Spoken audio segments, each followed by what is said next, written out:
Welcome to Watch a Makin', a podcast about sharing ideas, discussing the business of making, and connecting with the maker community. Your hosts are Alex Adams, an engineer turned furniture maker of Type A Furniture, and an alien pretending to be a DIY craftsman, Alex Duffy of Duffy Woodcraft. This is Watch a Makin'. Hello, makers, and welcome to What You're Making, a podcast where we talk about all of our current projects. We spotlight makers throughout the community and remind you to stay hydrated. This week's main topic is all about dealing and designing with lasers. I'm Alex Duffy, and you can find me on Instagram and on YouTube at Duffy Woodcraft and as an instructor over at cncwithme.com. And I'm Alex from Type A Furniture, and that is Type space A space Furniture, not Type A, the place in the Far East. And you can find me at Type A Furniture on Instagram. All right, so we have patrons that I would like to introduce everyone to. Yeah, so patrons? The patrons that we have, yes, we do. Oh my goodness! So they are the lucky ones who will get that special prize you promised They will. For those 5 individuals. So First 5. We're almost halfway there. So we've got Vern at Vern Makes, and then we have Nick at Envy Woodshop. All right. Thank you guys for joining us as patrons. And if you want to be like those guys, you can go to patreon.com/whatchamakinshow and join us and find some of those wonderful patron benefits that those gentlemen have gotten already. Well, and remember, there's going to be 5 exciting surprises for these patrons. I haven't even told Alex what it is going to be yet. So make sure you guys sign up. The first 5 will get this surprise. So for our first 2, thank you guys so much. You'll be getting those in the mail. Probably once we get all 5 patrons, I'll send them all out at once. So I'm excited. I'm excited for them. Mm-hmm. So What you doing? Well, what are you doing? Let's see. This week has been a busy week for me. That's why we're recording on Tuesday night. For those who know, we normally record on the weekends, and we're recording the day before this launches because I was busy all weekend vending at a big whiskey and barbecue fest at a casino. So, which I'll talk about a little bit more soon. But I was super busy with all of that, and now I am ramping up a production run to restock all the stuff from the beach since they sold out of all the Goonie stuff and sold a ton of other stuff. So I have started a whole bunch of beach-themed wall art signs that I make for people's beach houses that say, like the beach this way or welcome to our beach house, those kind of things that sell at the store. So I'm ramping up so I can get some of those. I would love a beach house. I'm not that lucky. I just go and visit other people's beach houses. That's how you do it. Yeah.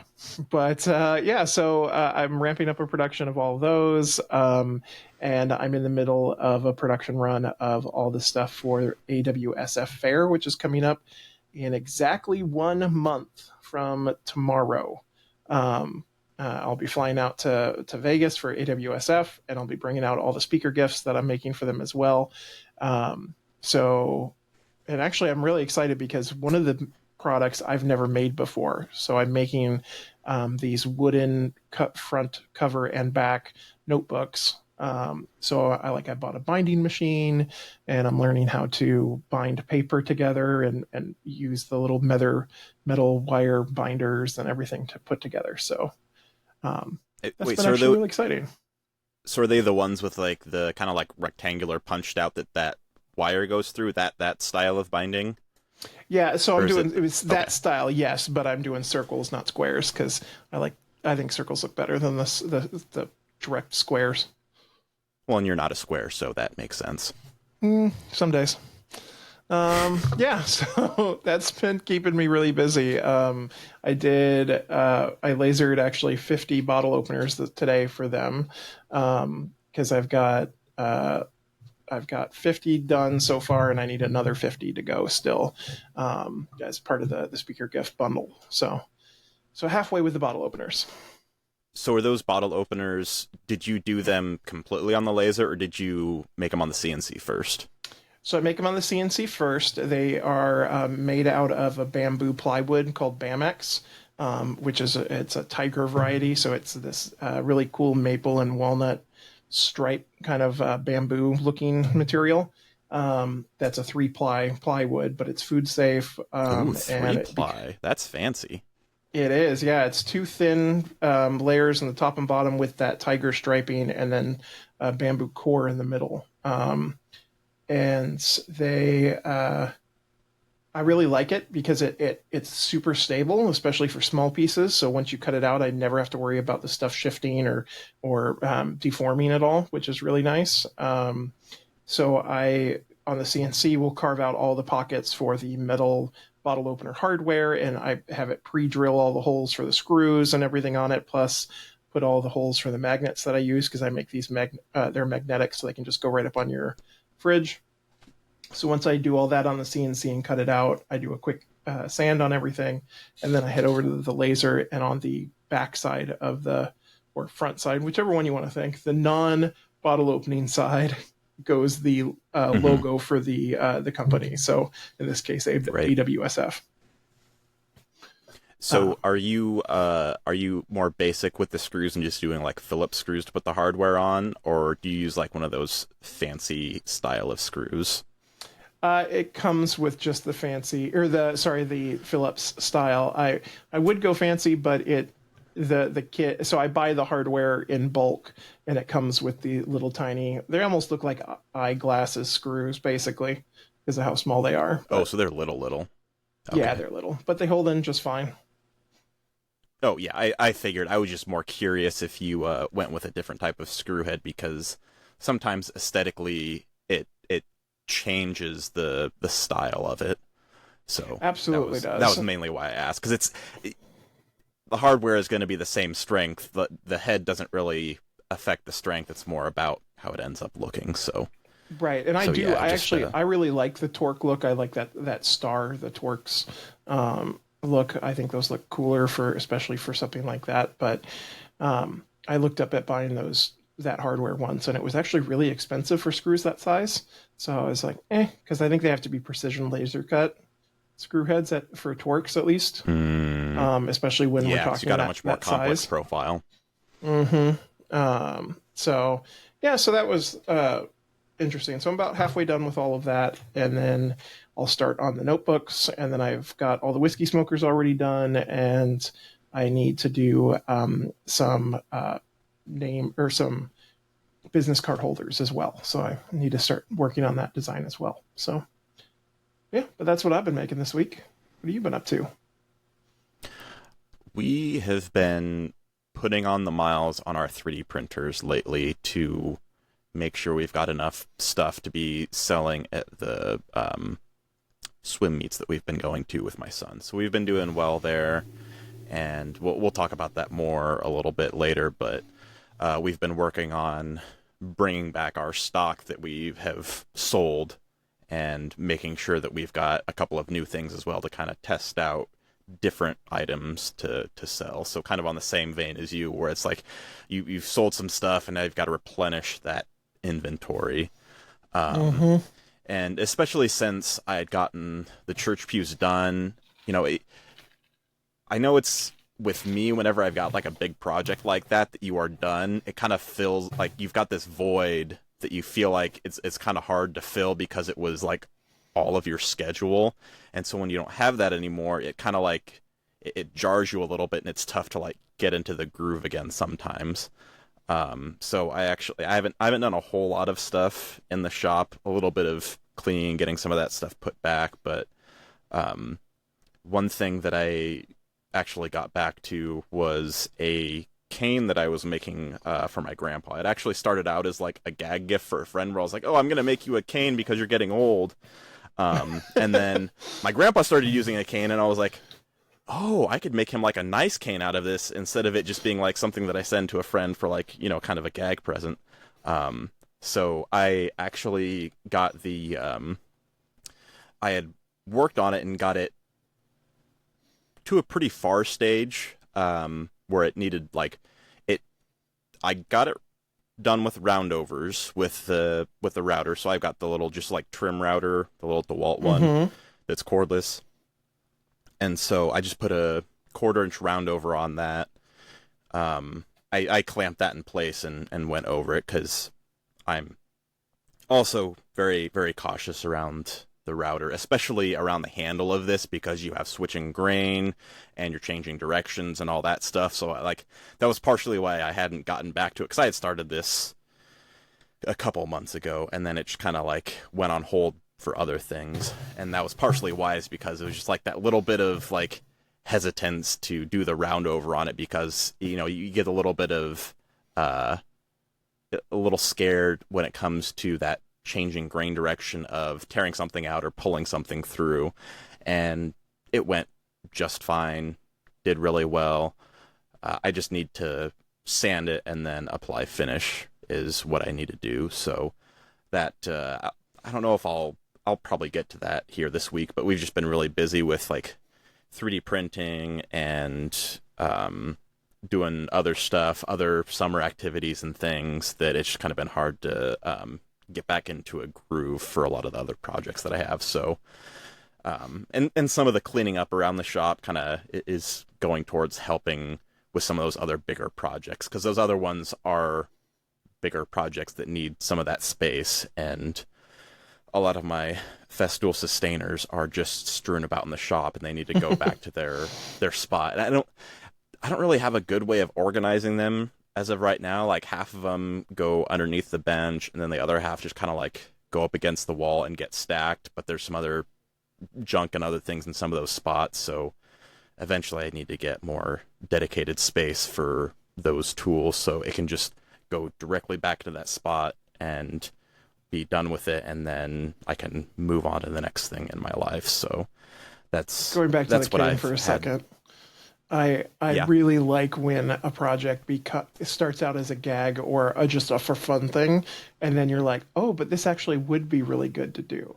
I think that's really cool. Yeah, because I was like doing it, I'm like, this looks really nice, like, and I was like, you know what? It should give my grandpa something nice that he can show off to his friends. So yeah. Did you exactly. Did you talk to him ahead of time? Did you measure so it's the right height and everything for him? I did not. It's going to be kind of a surprise. I haven't talked to him about it at all. His birthday was 2 months ago, and I had wanted to get it for then, but it just didn't work with the church pew stuff that I was working on. And so when I get it done, I'm like, it's kind of a belated birthday present that kind of went to the wayside. So that's kind of how I'm structuring it, if you will, when I talk to him of what kind of a present it is. And I'll have to figure something out for my other grandpa if he wants one for his birthday or something like that.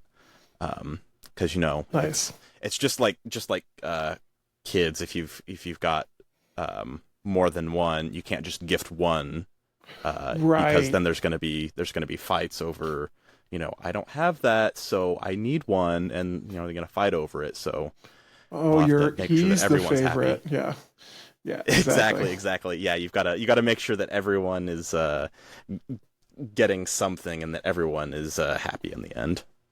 I remember seeing at a market a long time ago a cane manufacturer or a maker who just makes canes, and what confused me was they were all like 5 feet. He just made them super long. And maybe I'm over exaggerating 5 feet, but it felt like they were huge. And the reason why is he goes, I make them all to the same length, and then when you purchase one, he has you stand there with it and measures at your hip and your level of where it's supposed to go.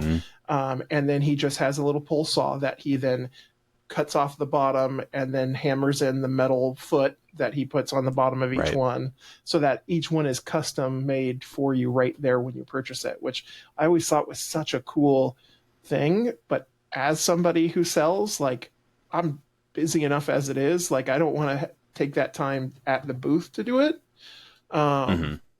I mean, But if that's your have own, if that's like your only thing, that's fine. But if you've got other things on top of that, like you said, it can get a little bit tedious. right, and I assume for him, like if he sells 2 canes a market, like he's good. But because how many people are buying canes at markets? But yeah, it was. I remember that, and I was just like, that is such a cool, unique thing to do right there on spot, so people feel like they walked away with this thing that was customized for them. So yeah, well, cool. I hope your grandpa loves it, and I hope your other grandpa will get one too. Yeah, yeah. Alrighty, I am totally behind the Shut level up here. and take my money. So speaking of markets, let's talk about. I jumped ahead. I'm on the wrong one. Sorry. I was gonna say, I was like, okay, he's switching it up. That's fine. No, let's go to the right level here. Fix it, fix it, fix it, fix it, fix it, fix it. So what have you been breaking at, Alex? I'm all over the place. Oh man, I have been. It has been, as I had mentioned, with the 3D printing, getting a lot of miles on that and printing a lot of stuff to bring up the stock. I have been fighting my Bamboo P1S model the entire week. It has been one thing after another on that machine as of right now. So let me go back through each of these issues that I've had with it. And I can't remember. Do you have a Bamboo? Or No, I have an Ender. Okay. I'm not as fancy as you. Okay, yeah.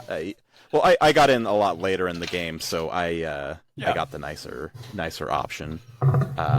You got the Apple. I have the Hawaii version of phone. Is it pronounced Huawei? Sure. I think that's how that cell phone manufacturer is pronounced.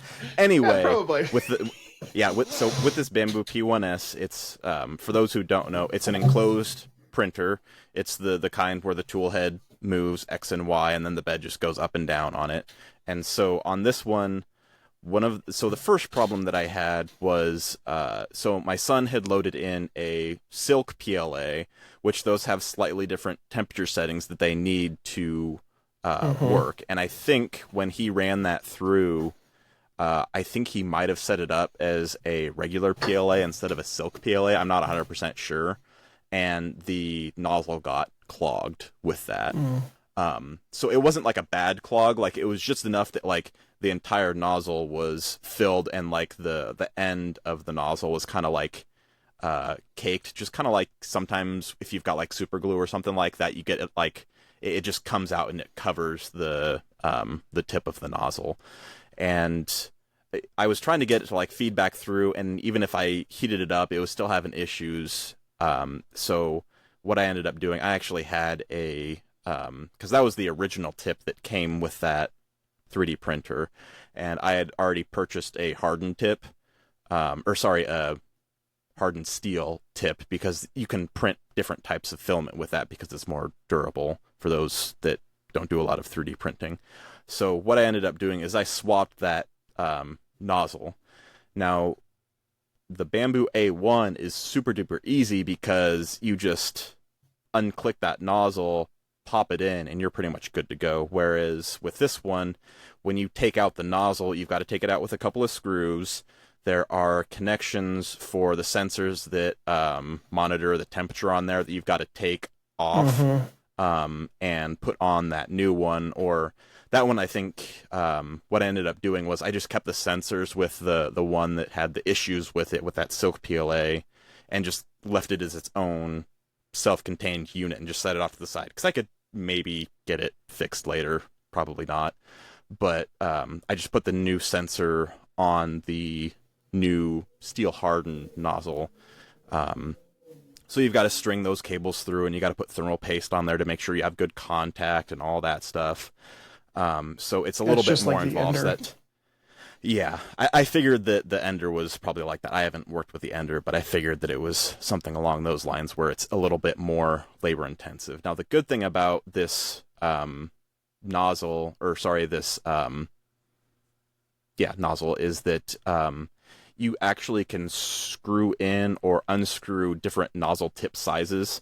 So you can switch out. So like if it gets clogged or whatnot, I could just unscrew it and screw in another one in the bottom because it's got a hex pattern on there. So instead of replacing the entire nozzle, you can just replace the tip portion of it, so you don't have to do the full range of work to swap it out. So that was, it's like, okay, this can help me later on if I need to like switch to a different nozzle size. Typically, I just stick with the standard size nozzle, which is the 0.4 millimeter. You can change it for bigger or smaller to do fine or larger, more coarse prints. But that started working after I'd gotten it. And then I started doing a particular model where we needed it to be a gear piece that like snapped into place. And the PLA version of that particular part was, it didn't have enough give in the actual design that it would just snap when you were trying to assemble it. So I decided to make that part out of TPU, which is essentially like a hard rubber. Think of like the type of hard rubber that's on the bottom of shoes, that type of rubber. And so then I started having issues with that, where I was just getting more like print issues with it. And one of the issues that I ran into with that one was I had two problems. One was I was like starting and stopping so much with that one that when it was feeding in the filament so often in and out, it was like crushing the filament itself. So then it was starting to get like stuck in the system in different stages as it's trying to like feed it through. And so that particular TPU, like it was supposed to go through the multicolor printer, so it's supposed to be easier to work with. But as I was trying to like figure that out and get that backed out and cut out and find out if there's any other little pieces that have like broken off in the extrusion head assembly, I thought I had everything worked out. And so then I did a group of those parts, and I came back to a huge glob of rubber on the end of that thing. Fortunately, that glob, so people who have 3D printed know that a glob on the end of your nozzle can be a deal breaker, because if it gets all the way in that assembly, it can screw with a bunch of stuff and you won't be able to get it to work, and you basically have to throw away the whole thing. So fortunately, with this one, the rubber basically slid off the end of it, and I was able to basically, keep the nozzle heated and just like basically wipe it off, and that was okay. But like this like gearhead snap in place part, which I was trying to do, I didn't mention that I was doing this at like 2 a.m. before the swim meet to try and get this part to work so that we could have it for the next day at the swim meet to be able to sell, because they were for these little like handheld fans. Okay. And so like we had printed the rest of the fan on the other printer, so we had all of the pieces for like 6 or 7 of these, because we wanted different colors. So when the fans go around and around, you want to have cool colors because it's fun for the kids. Right. But I just could not get this gear part to print properly. I got maybe like 1 or 2 working ones out of the like, I probably tried printing about 50 or 60 pieces, whether it was like in a set of like 1 or 2 or like in a batch of like 5 or 6. So I just couldn't get it. So I pretty much had to give up on that particular part file. So yeah, I was trying to troubleshoot this, and I had to give up at like 2 a.m. And not have anything for that particular piece. But I did not have my problems end there. So I got a after I had gotten all of the stuff sold and whatever, and we're starting to print more stuff, there is this the string stopper that are for the hoodies that I had mentioned that you tie to the end of the hoodie strings. There's one that's Stitch from Lilo and Stitch, and this particular print is like a cursed print because, like, for whatever reason, either there's adhesion issues or other things, and I got no filament coming out at all, and it was like up above the print plate, thinking that it was printing, but there was no filament actually coming through. And what had happened was the filament, and this was a black filament that had the problem, and it was a different brand, but it was like made to be compatible with the bamboo reusable spools, and it had done the same thing where like the end of the filament had gotten kind of like crushed, and it had gotten stuck in a part of the system where the filament goes from the spool all the way to the nozzle. So it was like printing in air, and I'm like, oh my gosh, I just put on this new nozzle. I swear if I have to replace this new nozzle after I just put it in, that I am going to probably cry. Fortunately, it worked fine once I got the piece unstuck, because it was stuck in one of those, because everything, the filament goes through those PTFE little tubes, and it was one of those couplers that connects one of those two together. That's where it had gotten stuck on that one, so it had a different problem. So I got that figured out, and I had been printing for a while. And then the next time around that I tried printing these stitch string stoppers, I come back to a giant black blob on the end of this 3D print nozzle. And I was like, oh my gosh, what is going on here? And this was a different just a problem. chaos agent. I mean, he was made to make chaos, and he has made much of it in my house.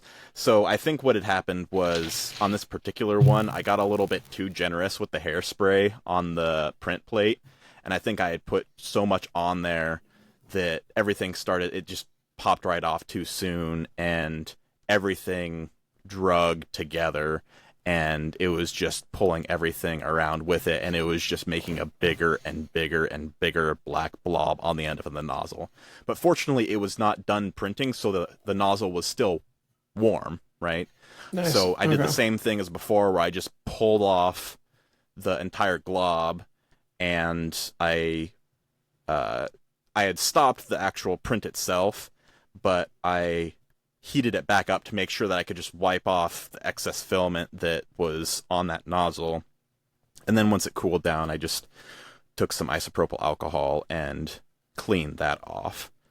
And then the nozzle, I did another print after that. I did a Benchy, and it was okay, like it was working fine. So I had been having some adhesion issues on that plate for the P1S, so I did actually order one of those cryo plates that are meant to be basically either not use a whole lot of heat or almost no heat at all, to have much better adhesion, so that when you have those small parts, they don't pop off. Because I had some other, like when you do 3D prints where you have those like articulating fidgets where there's just a little bit of a footprint, and then they kind of start stacking and making lots of little small parts. Those types of prints I've been noticing have been more challenging on the P1S, and I know that the default temperature on the P1S is lower than the Bamboo A1, and part of that is because it's in an enclosure, so some of that heat stays in there. But even though I had been bumping up the temperature a little bit on that build plate to help it stick, it's still been having issues with those parts still staying on and not just popping off, and causing more of these issues with the nozzle. Because that's really what causes a lot of these problems where stuff gets gunked on a nozzle, is something pops off, the nozzle is warm enough that it hits it, and then it just kind of sticks to it, and then it just starts carrying stuff, and then it can't come out of the nozzle properly, so you just get that big old glob of plastic on the end of the print nozzle that becomes a huge issue. And then another issue that I had was we had a storm last night. So we had a storm last night, and I have a backup battery power supply that I hook the printers into. So one of them was hooked into the battery backup, and the other one was hooked into the surge protector side of things. And I think what happened was our power blipped just enough to trigger that to go on battery backup, but not enough of a blip to like, you know, cause your oven and your microwave to like full on reset the clock. Yeah. So the Bamboo P1S, that one was on just the normal surge protected outlet, and that one kept on going. But it was the other one, the Bamboo A1 that I have, that was on the battery backup side, and that one, it probably ran, because I think those battery backups run for 30 minutes before they die. So I think it went until it died, and then the battery backup was no longer able to power it, so it just shut itself off. So it was in the middle, like, it wasn't in the middle of a print, but it was still like, I don't know, maybe like an hour into a print. So that wasn't nearly as disheartening as if it was like, you know, in the final hour of like a 20-hour print or something along those lines. Right. Which it did actually, when I turned it back on, it did say, hey, the power shut off in the middle of this print. Do you want to resume it? So I could have had that option, but there was a little spot that had an issue with it, and it was far along, like it wasn't very far into the print itself, so I wasn't super concerned about it. So I was like, I'll just, you know, make it stop here, and then it'll be fine. And I'll just print it another time, because it was something that was for my wife. It was just like one of those little kitchen gadget things that we didn't like necessarily need, but sometimes I like finding some of those longer prints to do overnight, and it was a longer overnight print. So we'll be, you know, it wasn't a high risk situation that had happened to. And anyone watching the video is going to see that I have been like trying to keep this fly off my head that has been flying around, and I cannot get it to get away from me, and it is bugging the crap out of me. So hard not to bust up I killed laughing. I got him. Good job. It is so hard for me not to just be laughing hysterically whenever it lands. I took a screenshot when it landed on your microphone just so I can do a meme later. Wonderful. Yes.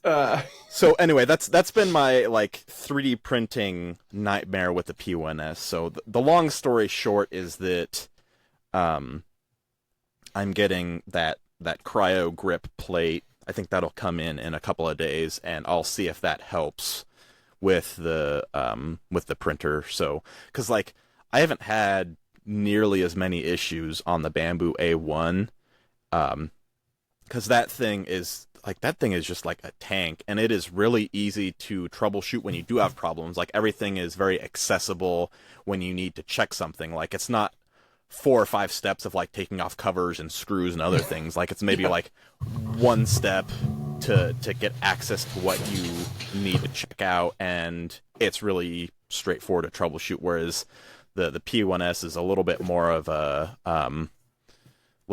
fickle beast in that sense that it's like, well, in the scheme of things, it's still pretty good. Like these are normal 3D printing issues that you're gonna have with any 3D printer. But like comparatively to the A1, it's a little bit more involved to do some of these troubleshooting issues that you need to dive down the rabbit hole to figure out what's going on, because there's more complicated stuff that is, you know, in the mechanisms that make stuff happen in there. Because I believe, if I remember right, I think the P1S was released before the A1, so I think the A1, I mean, the H2D is the newest because that came out just within the last month or two. Yes. But before that, I think the A1 was the newest, and that one, I have to say, is very friendly in the sense of troubleshooting and setup and everything. The only downside is because it has the bed slinger design and the bed moves back and forth, that when you have those really tall, skinny prints, it can be harder for it to maintain good print quality because the whole model itself is moving, as opposed to with the P1S, the plate stays stable and it just goes down, and the print head finds out where it needs to go. So that's probably about the only downside to it. Consider yourself lucky you don't have an Ender. I barely 3D print because I hate it so much. It's just a miserable experience. People who have Enders and have gone through that process are built different. Like people who had done 3D printing as a hobby in the early 2010s built up a wealth of knowledge that no one else had to. Like when you're talking about adhesion issues and leveling the bed and all sorts of other things. Because I had a lot of work colleagues that had gotten 3D printers, and I had heard them talk about all of the issues that they had to go through troubleshooting wise. And the stuff that I just did is like peanuts compared to that stuff. It's not nearly as bad because now we've got all of these like self-leveling calibration for the bed and all of that stuff that they did not used to have. That is Exactly. It's just almost pretty much plug and play at this point, at least from the Bamboo version, which is come talk to me what when I you had have to do recommended the self-leveling with a piece of paper and your tweezers and get in and out of there. Yeah, I have a healthy appreciation for how far 3D printing technology has come. So because I like I said, knew people that had those that had to fiddle with all of those different settings and calibrations. So which was why it took so long for me to get into 3D printing, is because like I was like, I don't know if I have the time for this, but with my son wanting to do it and the technology coming so far, it really is pretty straightforward. So anyway, other than the 3D printing stuff, I had some more laser things that I had dealt with. You had this one many problems this week. How is this possible? This is why I didn't get a whole lot of stuff done, because I've been fixing so much stuff. So the issue that I had with the laser wasn't so much that it was broken, it was one of the features that wasn't working that should be working on it. Because if people recall, the issue that I was having with the laser before was the laser itself not firing when it was supposed to go, and there was a sensor that broke and all that stuff. So the feature that I was working on was the framing feature, which is the one where you turn on the laser bright enough that you can see where it's going to be cutting, and then it'll draw around your workpiece that you have to make sure that everything is centered where you want it. So that one was like, it would go around it, but it wouldn't have the laser on.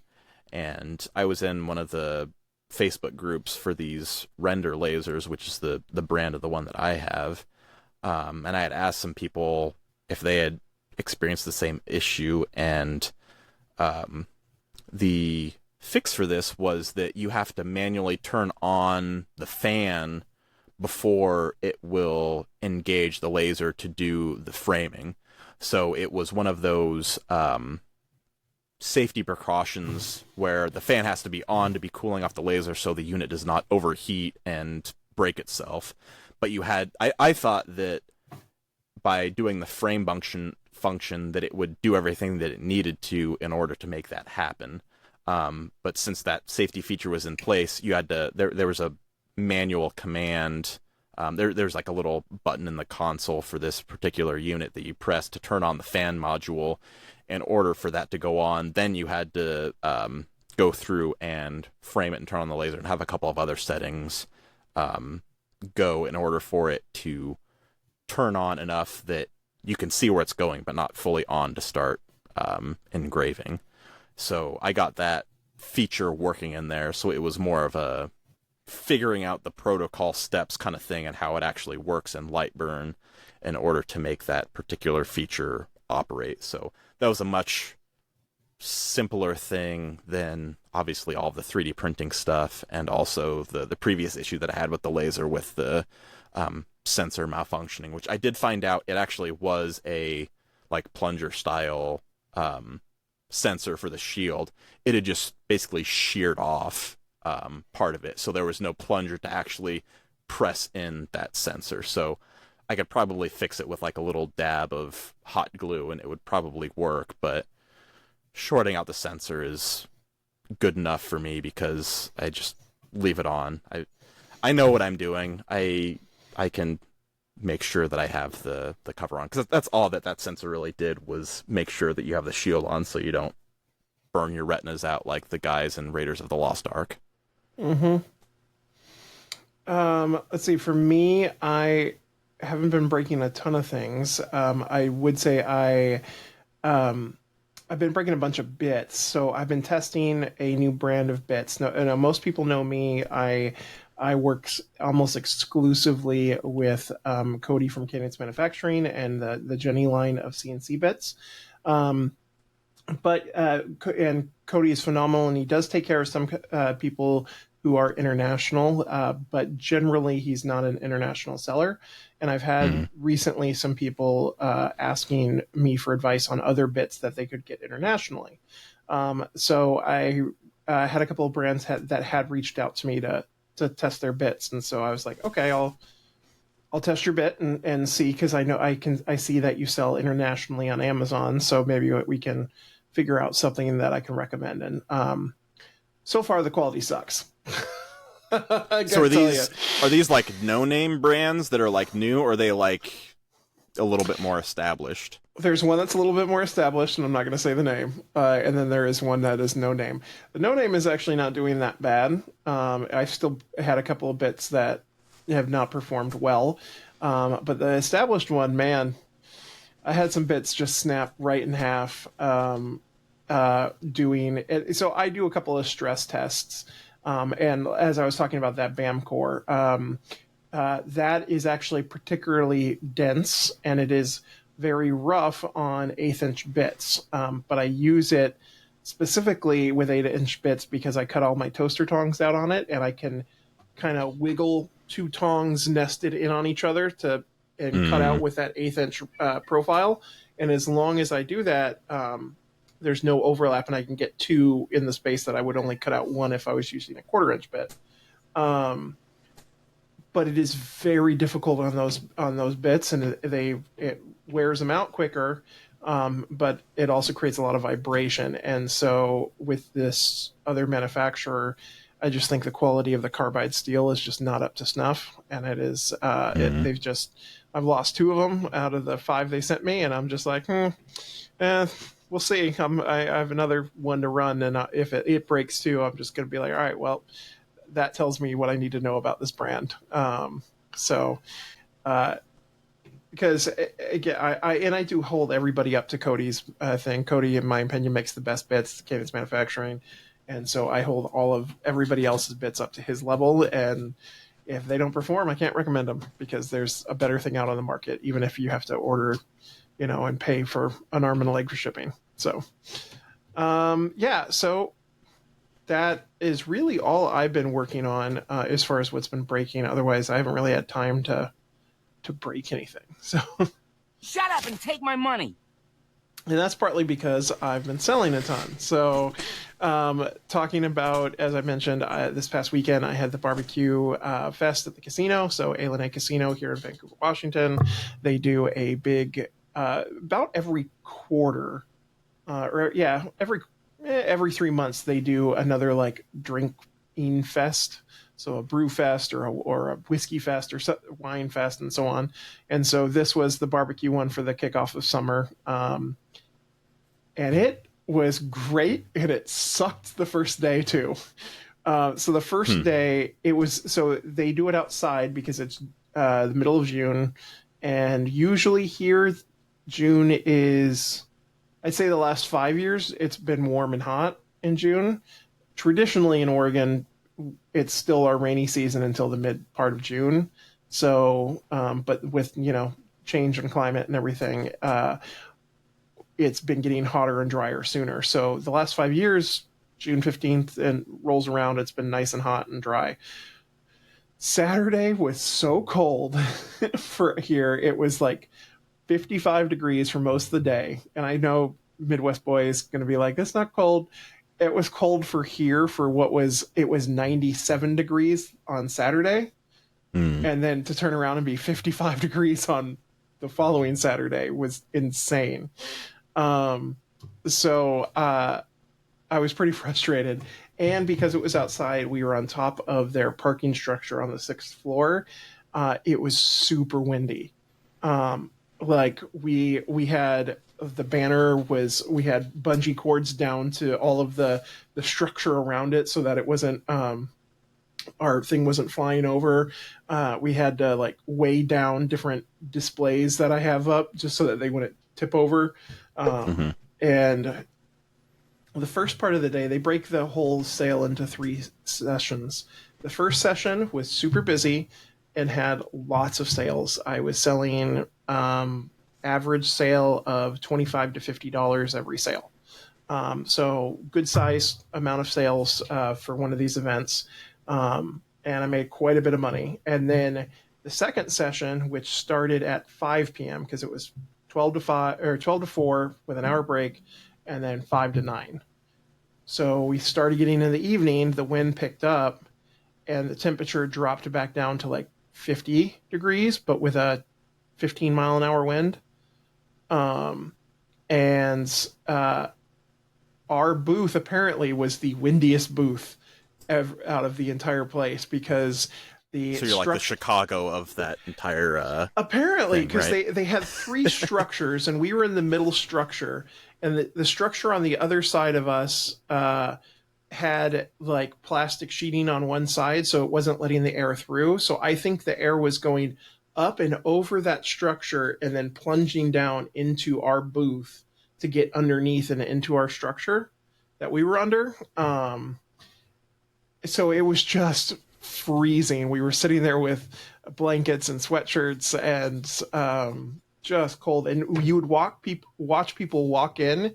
They'd get hit with this gust of cold air and they would turn around and walk out. So I think the first session I made somewhere around $1,400 for the first 4 hours, and then the second session I barely broke $200. And it was just like nothing changed. I still had product, the same amount of people. They had 5,000 people for every session. It's just that second session was so much windier and so much colder. And then Sunday, it jumped up to like 75 degrees and was sunny, and I sold just as much as I did on that first session again. So it was just really miserable for that second session. But it was also interesting how the day's difference, because so like I said, that first session was $25 to $50 sales, and then Saturday, even though I did just about the same amount of money, all my sales averages were between $5 and $10. So I did a ton more business, but it was all small items. So it was really interesting to me that the sale prices were so drastically different. Were those mostly cash sales, or did those have to go run through like a card processor? I do run through card processor. It was I'd say about 50-50. Cash usually goes, I do more cash at these events than I do anywhere else because people bring cash to the casino to spend. So they have cash. But normally I'd say credit card is 70% of my sales and then 30% is cash. I'd say at these events, it's about 50-50. So, okay. Yeah. Because I can't remember, did you say that you tacked on the price to process a card? I do. I do charge the customer the percentage of the card fee and the state taxes as well. So, right. Because I already keep my prices really cheap. I'm not eating that cost. Yeah. And I've had it's funny too because it's the same on my website. I charge people shipping, and I've run polls of people and been like, all right, do you want free shipping and higher prices, or do you want lower prices and be charged shipping? You're paying the same amount of money, so what do you think? And almost every time, surprisingly enough, they want cheaper prices and pay shipping. Really? That's what I would have guessed the opposite. That's usually what I would have thought too, especially with the Amazon model. But every time I run that poll, it comes out to be about, again, a random percentage, but around 70-30% of they want the lower price, but they'll pay shipping. Because I think and their thought is that they'll pay less than if I raise the rate as a base price, which is probably true. Because if I did charge shipping in my rates, I would, average it out. So, yeah. So that has been what I've been selling as far as the barbecue fest. It went, other than the second session, which was dead because of how damn cold it was really good, and it was a lot of fun. How'd your swim meet That's go? good. Our swim meet went really well. So I had mentioned that I had been trying to get those 3D printed little like handheld fans, because they were just ones where you like basically press it by hand to like cool yourself, because I think it was supposed to be in like the 90s Nice. for that particular meet. But when we had actually gotten there and throughout the day, there was a decent amount of cloud coverage, so it wasn't nearly as hot as I had thought it was going to be. So I felt better about that those didn't get like completely finished, because there wasn't quite as much heat there to like merit wanting to get one of these little handheld fan things. But like as soon as we got there and started setting up, we were selling stuff right away. Like I couldn't get a picture of everything set up because we were selling stuff as soon as I was getting things out and on the table. Because we had a good spot again where we were basically close to the spot that people and specifically the kids go in to line up for their events. So then you got a good amount of traffic from the kids going back and forth and seeing that you're actually there. So we were also in a good spot where you could still see where they were swimming. So I only had to be like 5 or 6 steps away from the booth to be able to see my son swimming when he was competing. So we found a pretty good spot overall in terms of foot traffic, as well as being able to keep an eye on the booth itself when my son was competing. So That's nice. Yeah, so, and we sold so much more than the previous event, and we actually sold Charizard, which was the big 3D print that we had. Dang it. So I had priced stuff a little bit lower than what like someone who would do 3D printing as a business would normally do, because I think generally speaking people are charging about like $2 to $3 per hour of print time plus whatever your filament cost is, which the filament cost is usually pretty minute. So we had been closer to like $1, maybe $2 an hour on those 3D prints, because mostly I just wanted him to have the success of selling things than necessarily like trying to like maximize the amount of like overall revenue. So we had priced some of those slightly bigger like Pokemon and fidget things maybe a little bit less than you normally would, but I wasn't expecting them to sell as well as they did, even at a lower price. So like by the end of it, we had cleared out almost everything other than the hoodie string stoppers and the like croc charms that we had. We still Nice. sold a few of those, but like especially the string stoppers, since it's summer, you don't have as many people with hoodies, so it's not like a top of mind kind of thing, so I'm not expecting those to do really well, but the croc gibbets did a little bit better.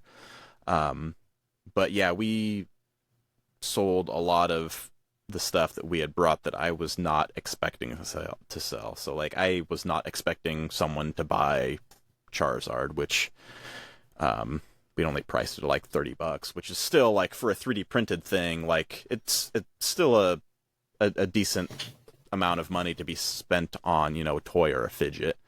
And that one was just like a stationary model. It wasn't like a fidget version of Charizard, but it was still like 10 inches tall or so. So we did really, really well in terms of like selling pretty much most of the inventory that we had brought. So as I had mentioned, we had been printing a lot of stuff to bring that back up, and then also print a couple of other different things that we'd be able to test out and see what other things kids would like. Because there were some things that we had printed that like had gotten some good interest, but they didn't sell until like late into the day, where some kids were like, okay, I'll get this thing, because like it wasn't maybe like the thing that they had necessarily wanted, but the other stuff had sold out, so they just they were getting what they could at that point. Mhm. So, because there was a lot of fidget toys that were getting a lot of attention but weren't necessarily selling, because they didn't fit into like that play mindset of like playing with something where it's like either an action figure like the Pokemon or some other type of fidget that has some type of like semi-functional or at least play or like a storyline that you can kind of go along with. Because like there was one that was like kind of like chainmail, so it's like, what do you do with like a little like blanket of like chainmail plastic? Like you just kind of like play with it. So like it didn't sell right away. Like it was still intriguing.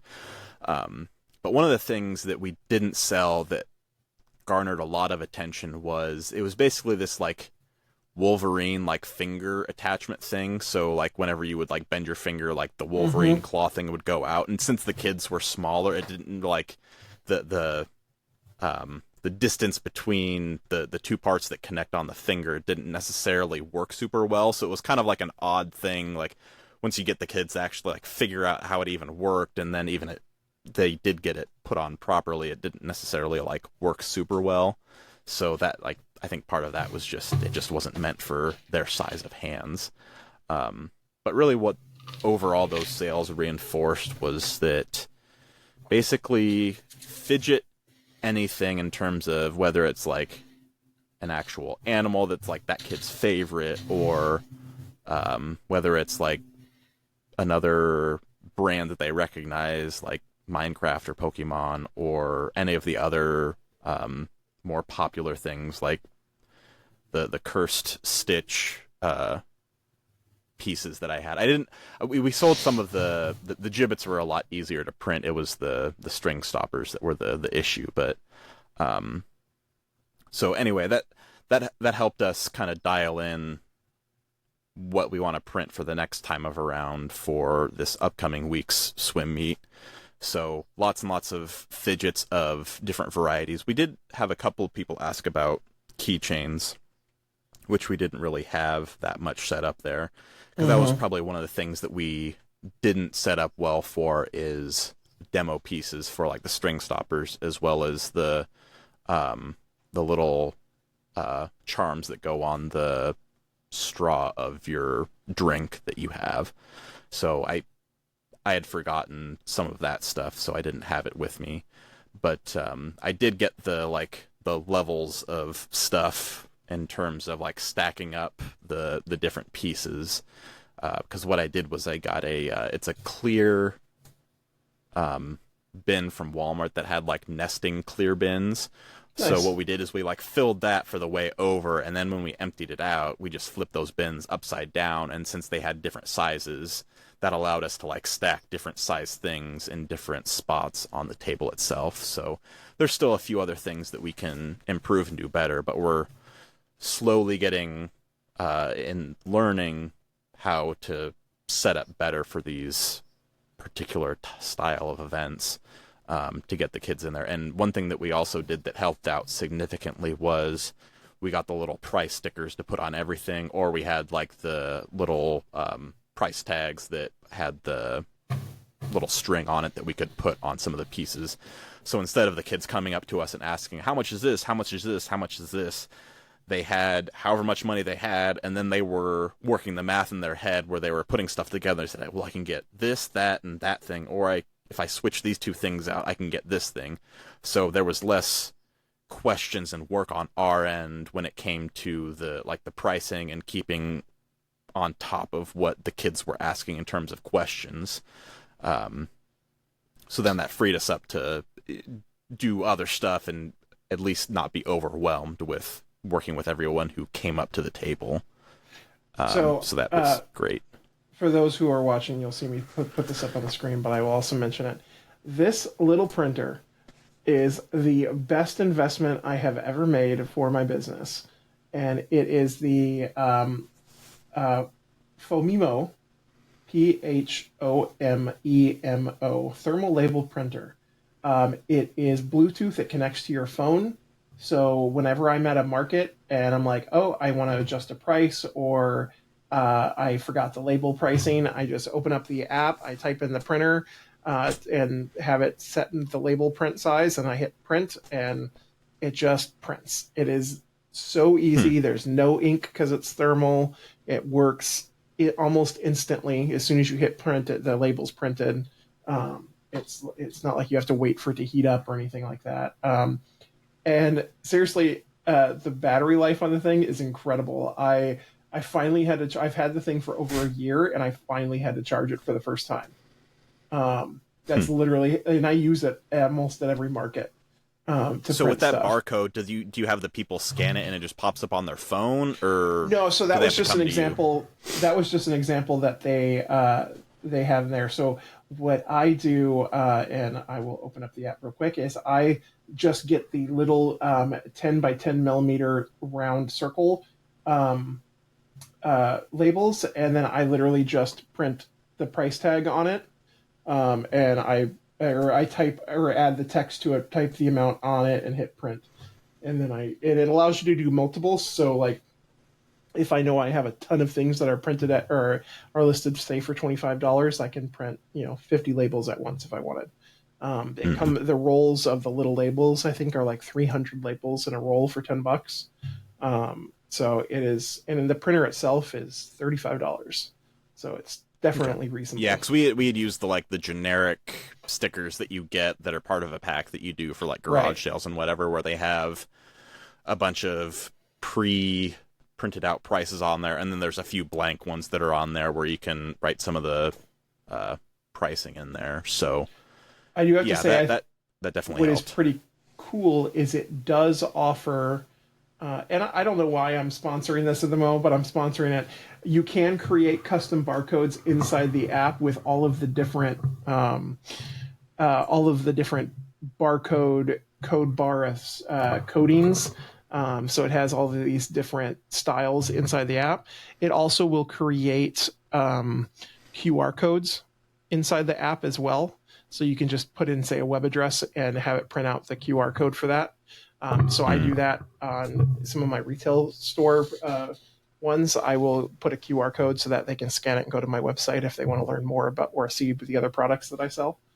So it's a good little tip. Yeah, I think that'll definitely be something that we'll do here in the future.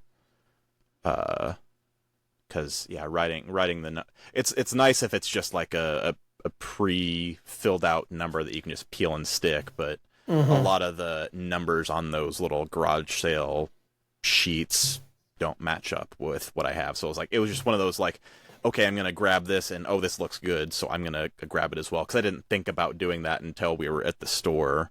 And I was like, oh, that would be a good thing to have, because we were in that office supply section of the store. So, yeah, labeling the pricing in whichever manner definitely helped us out significantly. Because that took a lot of the questions that we were getting off of us, and something that those kids could handle on their own, essentially. So that did pretty well. And most of our, a lot of stuff that we had, most of it was around that, $5 range. And it was the items that were in that, 10 to 15 range that I wasn't expecting to get as many sales as we actually did. And those were some of those, larger articulating pieces that we had. Larger, now, are you doing relatively cash speaking, only? not super big. I had been doing just cash. I let a couple of people pay via Venmo. Okay. So, because for this setup, it did just fine for cash, because we're kind of at that price point where there's enough cash there, and some of these kids, their parents are giving them cash while they're there, whether it's for the concession stand or other stuff that they're doing there. So it definitely fit that environment that there's a good amount of cash there, especially since these are not super high dollar items. Now, there was one guy who he had the scenario where he had 3 kids, and he bought quite a few things so that each kid had their own thing. So he ended up he did cash as well. But that was primarily what we ended up doing for a majority of the time. It was just the Charizard and then maybe one or two other things that we did on Venmo. So not a whole lot of Venmo transactions to do those sales. So that will potentially change as we're signing up for a couple of other events. So we do still have two more swim meets that we're doing. But I did submit the paperwork today to do the local farmers market, which is every Thursday. And that's from 5 to 7 p.m. And that is every week all the way through September. And that one's only... You're going to need more 3D printers. $90. What? You're going to need more 3D printers. Well, one thing that we'll see is that this is a different type of event than the swim meet, because you're going to have a different audience. They're only there for 2 hours. So we're also tying in some of my woodworking stuff there as well, where I'll probably, like, I don't know, maybe like set up the laser or something like that, mostly for show, not expecting a whole lot of people to do laser engraving on the spot.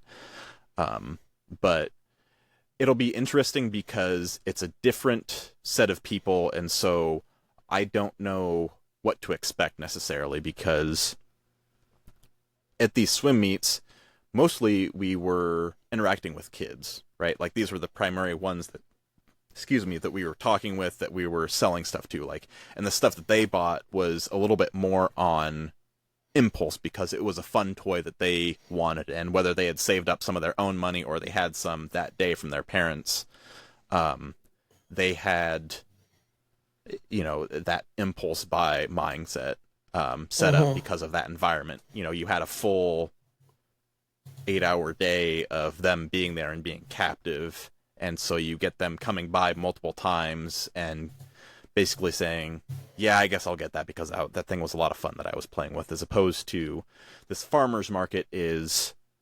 I don't know how many kids we'll actually see at this event, because I haven't gone a whole bunch to know what we'll end up seeing for people for turnout. So I'm going to keep my standards a little bit lower initially, and we'll figure out what works well for that particular event. So, I mean, it was only $90 to sign up for this farmer's market thing. So, like, in terms of like how much cost it was to set up, it's like almost nothing. And then it's how it starts. What? That's how it starts. Yeah, man. yeah. So it's they get you with the cheap sign-up fee. Yeah, part of it is we're in a smaller community, so they can't really charge very much because of the size of event. They don't have the numbers to justify charging vendors enough, because they know they couldn't get vendors at a higher price. So this will be kind of our run into working with more of like the general public. And then we also signed up for the county fair to have a booth set up for that, and that was $110 for like the 4 days that they are having that event. So like in terms of event fees, like it's super duper low overall. So I don't have to feel like I don't feel as much pressure to have a bunch of stuff there, because like I have to make back all of that expense right away. Like, because there are some events that have a very high vendor fee that like you can lose your skin on if you are not recouping some of those sales. So I have been very cautious about doing those types of events, just because sometimes they can make or break you pretty quickly. And so with those two events are like that. Their fee is quite substantial. So yeah, so we'll see how this goes. It'll be different at the fair, because that one you're obviously going to have a lot more kids, but there's a lot more that they could also be spending their money on, because there's the rides, there's prizes, there's food, there's other things there that are going on other than just that, as opposed to at the swim meets, like other than the concession stand, no one really had the time or forethought to think about like setting up and like selling some stuff. Like there really wasn't that much competition overall. So it'll be interesting to see what we end up getting out of it. So I think what we end up doing at the farmers market a few times will help us prepare for the county fair a little bit, just because I would say it's probably a similar atmosphere, similar type of group, because like the farmers market and like the 4-H and that stuff, you'll probably get some crossover on a similar type of person who's there.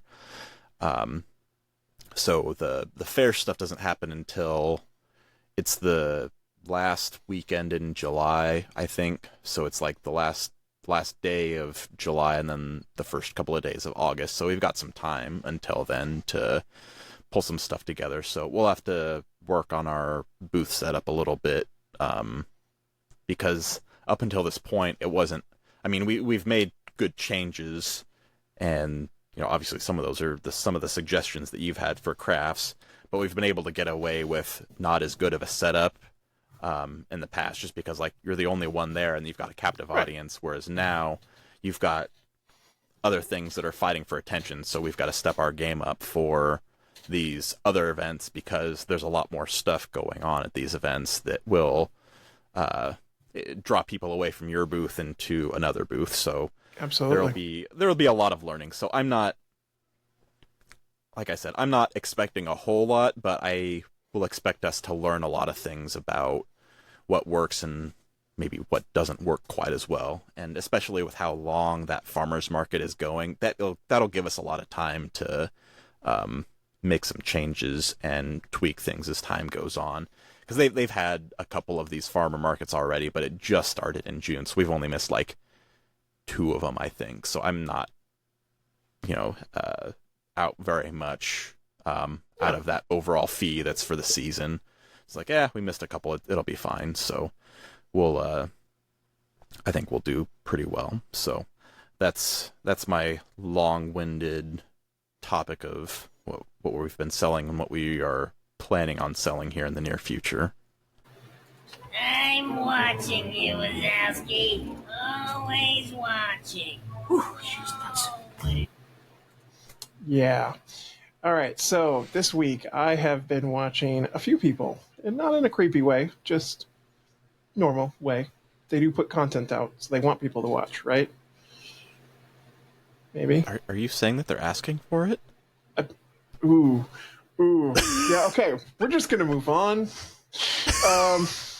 So this week, the first person I was paying attention to was Kristen over at Thompson Woodworks.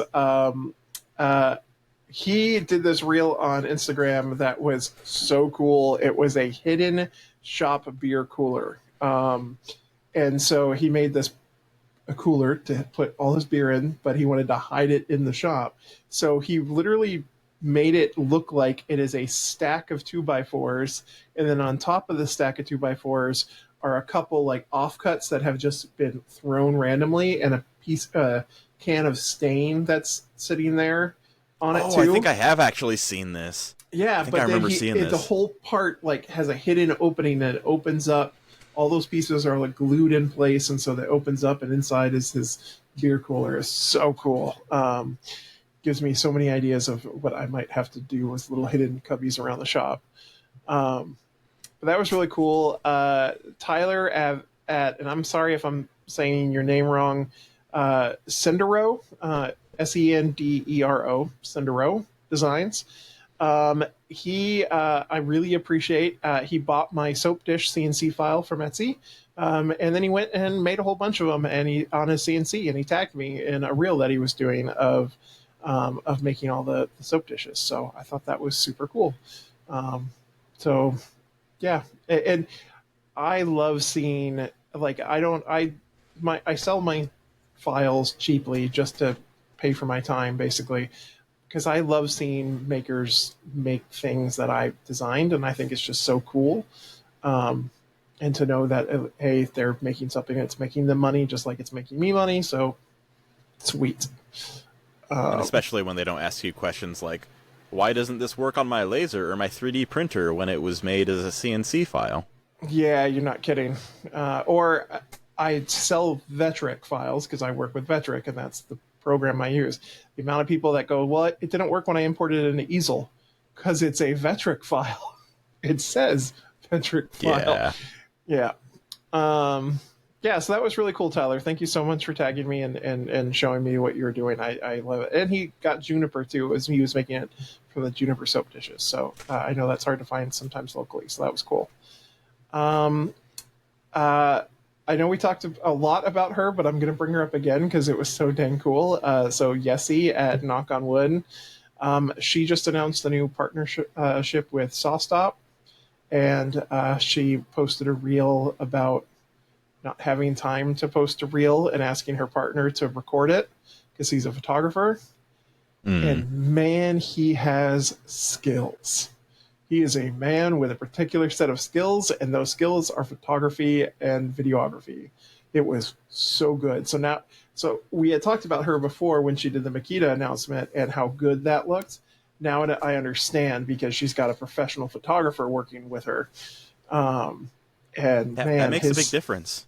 It totally does. And so then she posted a behind the scenes today and like showing that he had the little smoke machine that he was using and all the lighting he was setting up and showing him moving around with the camera, and he was he had a pull down backdrop wall that he was shooting on. Like the guy's a full on professional. So it was super cool to see that little behind the scenes, but also that she's just pumping out some really amazing looking content.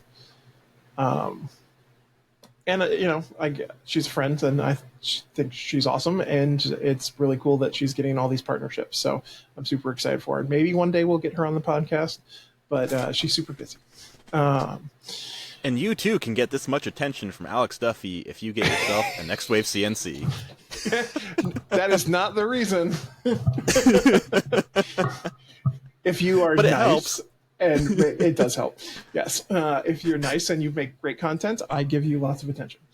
And speaking of that, so Daniel at Dan Made Woodworking over on YouTube, he made a you're not bad at woodworking, you're just don't speak the language video. And it's specifically about newbies or for newbies. And it's about learning all the lingo around woodworking. So like, what does board foot mean? Or when somebody says dimensional lumber versus hardwood lumber, or measuring for the kerf, things that woodworkers who have been doing it a long time throw out these terms. And if you don't know, you don't know.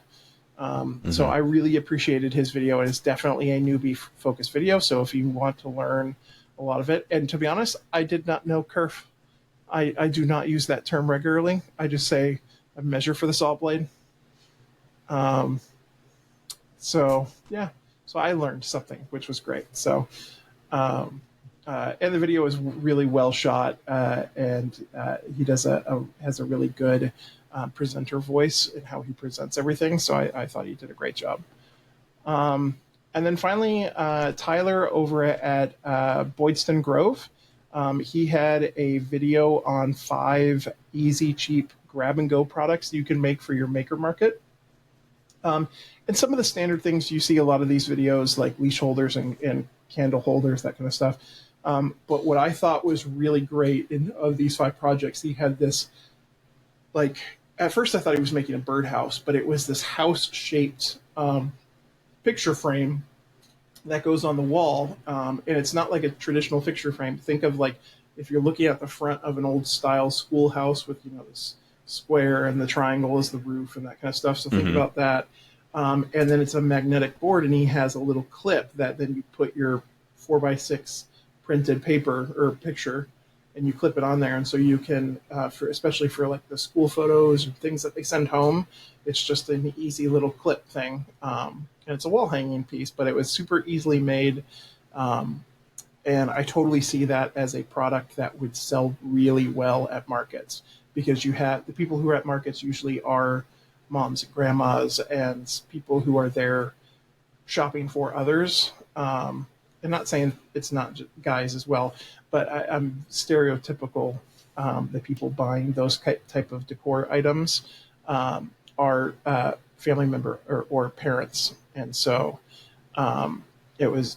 I think those would sell really well at a market. So I was really excited to see that inclusion, and it's something I hadn't seen in a lot of those videos because a lot of the top 5 products that sell well videos all kind of have the same products. They're all a soap dish. They're all a leash hanger or a candle holder or a tea light holder of some kind. So I do really enjoy when I see products that I haven't seen other places. So I thought that was really good. Yeah, I'll have to take a look at some of those things that I have some ideas for some of those upcoming events that I got. Yeah, little grab and go items are really important. And I hound on this a lot of those $5 and $10 items that are just grab and go because so like I sell tons of bookmarks that I sell for $7 a piece. I make my little wooden stickers out of wooden veneer. Those are all $5 a piece. Trying to think, like bottle openers are $7. So just a lot of under $10 items, which are very quick. Somebody sees that, and if they can't afford your $50 item, they can afford your $5 item. And they still get to support you, which is really cool. For those bookmarks, do you laser engrave those on site? No, or any of the other ones? I engrave them ahead of time. So I found these really cool clear pamphlet holders that are meant for like museums. But they hold 6 different pamphlets, but you can put 2 bookmarks in each pamphlet location, so you can get 12 bookmarks in each stand. And you can fit, because I make my bookmarks an 1/8 of an inch thick, so I can get 15 bookmarks in each section, so 30 bookmarks per pamphlet section is how it works out. And so I will engrave all of those ahead of time, and I'll have different designs. So I have 2 of those. So all in all, I have 60 different designs that I put out. No, sorry, that was wrong. I have 24 different designs that I put out that are different. And so like I'll do a Pikachu on some yellow heart. I do on some Bloodwood. I have a little dragon that I put on there. Again, on Yellow Heart, I have one that says sunshine check, books check, wine check, and just little things that you can find like on Etsy, little SVG sayings and book related things. Like I have one that says my weekend is already booked. Good pun. So Always things like that, pun. I find it exciting. And then even just some simple, like I have some olive wood bookmarks I made, and so I just engraved a little olive wood branch or on it, and so those type of things just sell really well. But anyway, so that's what I was watching this week. Who were you stalking this week? Yeah, I got, apparently some people have, poison ivy in their bushes, so, just really itchy. Yeah. But anyway, calamine lotion. So the first one that I saw that was really interesting was Emmett at Stevenson Creative. So he made a soundproof enclosure for his CNC, which was a very interesting thing that I had not seen before. So they apparently had, just with the environment they were with neighbors and stuff, and I can't remember if they were in a duplex or something like that, or if they were in a bigger building, but they were able to knock down the noise level of their CNC drastically by making essentially an enclosure for it, because they had this this flip up front to it. So think of like how you would normally like open an oven, but in the reverse, so the hinge is on the top. So that kind of like a setup where it popped up that way. So they had their, I can't remember what size of Onefinity CNC they had in there, but that's what they had on the inside. I mean, any CNC would fit in whatever size, but it was just really interesting to see someone make something that did the soundproofing specifically for a CNC. Now, you do have to have a little bit of space, because you add some size to that type of enclosure. But that was very interesting because I think they do LED signage. So I don't think they do a whole lot of woodworking. I think they do a lot more with like acrylic and other materials. I really want to go look at that because that's always soundproofing with a CNC is tough. Like it's made to make noise. There are things you can do to limit it, like having a spindle over a router and your dust collector and so on. But yeah, man, right. That's a challenge. And soundproofing is more of a generic term because it's not like you don't hear it at all. It's just dampening drastically. Yeah, it's drastically lower, right, to what it was previously. So the next one that I came across, so Ryan at Hulse Design Co., he did a built-in recently that I just always love seeing built-ins go in because I know that I don't want to do it because I hate scribing stuff. Yeah. And seeing someone go through and make something look nice out of just a wonky, non-square thing was just wonderful to see that end product. So he also had some nice handles that he put on those as well that it just looked real nice. Built-ins are one of those things when you learn that drywall is not right-angled and not straight. The amount of people that think that your room is square and it is not. Yes, once you learn to accept that, that's when you can start the rest of your grieving process as you go through installing a built-in. Yeah. So yeah, and I think that it turned out wonderful. So yeah, that definitely an art form that I appreciate but do not envy those who do that stuff because I personally will avoid something like that as much as possible. So that kind of leads into the next one, which is also more of a remodel set of content, is Ricky at Ricky TV. So that one is spelled Teevee. And so he has been doing a remodel for a vintage boutique clothing store that had a fire, and they've been rebuilding the inside.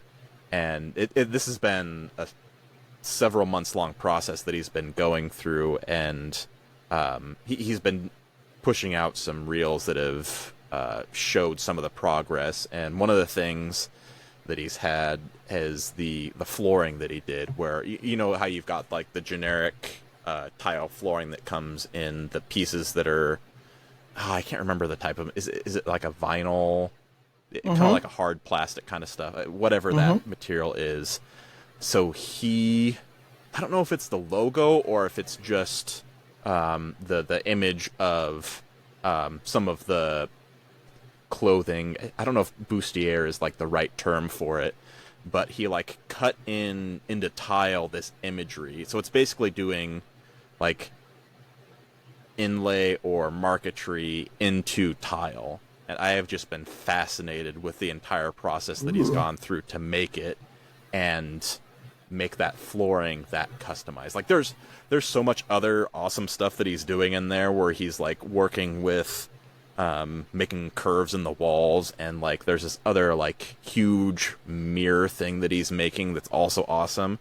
But for some reason I just gravitate towards that tile work just because that's something that I hadn't really like dove into before, and I've just been fascinated by how it turned out and how sharp it really looks.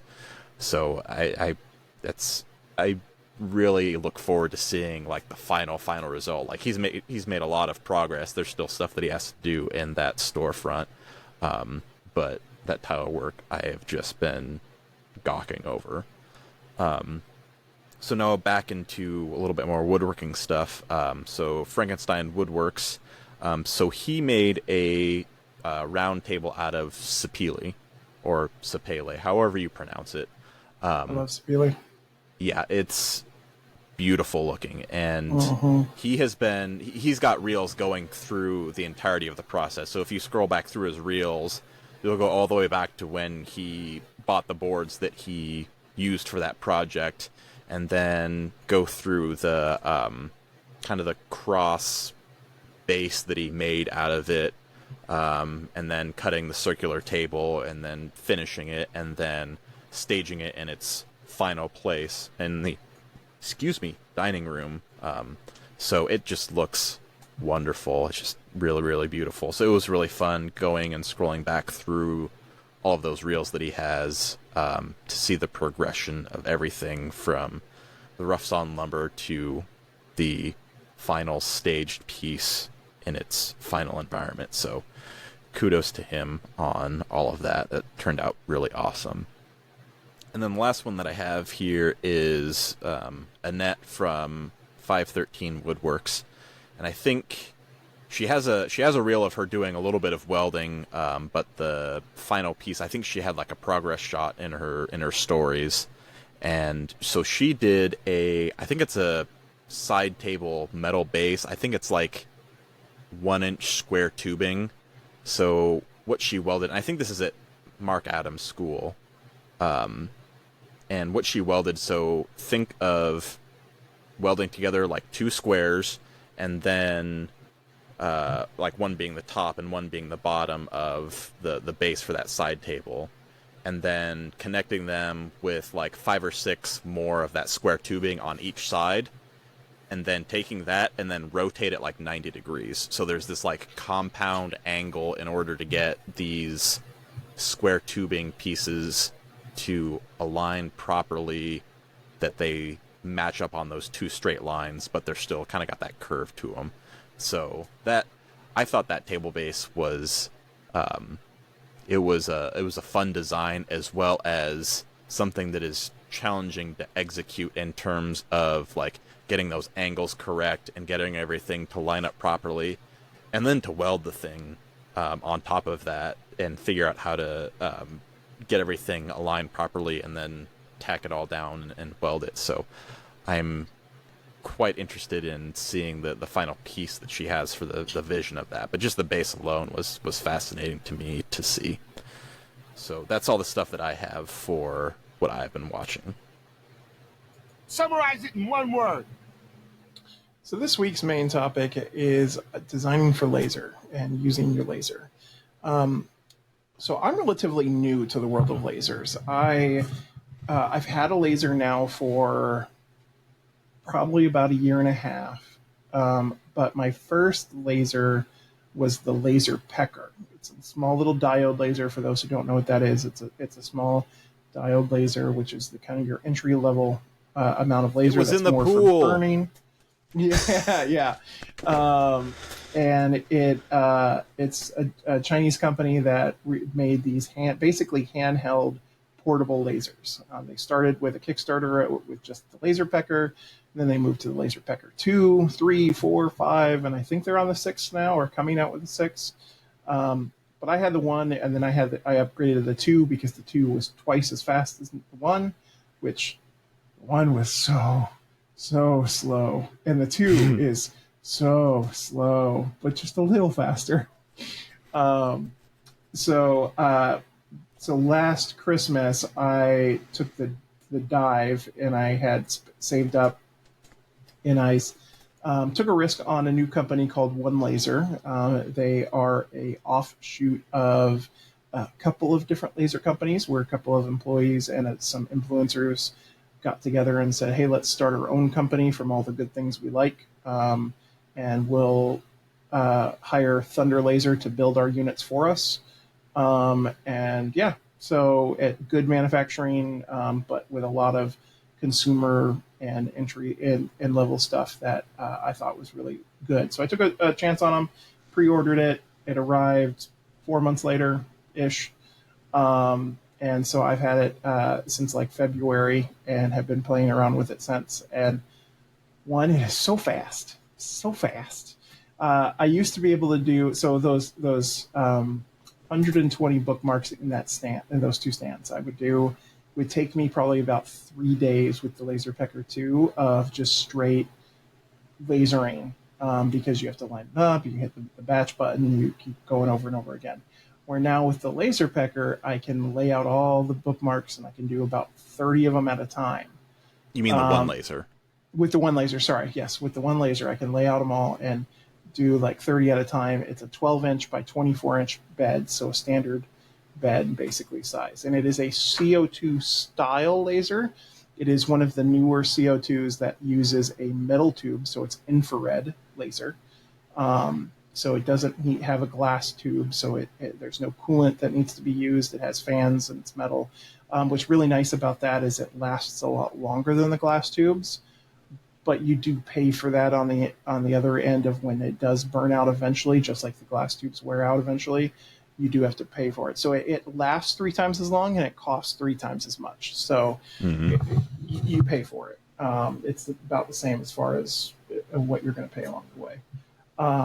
But I like it that I don't have to worry about the coolant. Poor Patrick. And when you have R.I.P. Patrick's laser tube. Yes, where when you forget to check your fluid level or your coolant level and it gets below freezing and your glass shatters, and so on and so forth. So I do like that I don't have to deal with that. So I'm still kind of new in designing. And my relatively inexperience, I would say I was so excited about this laser because it had a camera and I was like, this is going to be so great. I've seen all these videos where people like take a picture of the bed and then they can drag and drop their image on to where they want it on their workpiece using the camera, and then you burn and it does it exactly.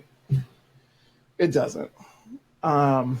All of these cameras use fisheye cameras. The only one I would say that is not bad is the Xtool P2 because it has a dual camera system. It has the fisheye lens up at the top of the unit, and then it has another camera down on the head itself to make those pinpoint adjustments.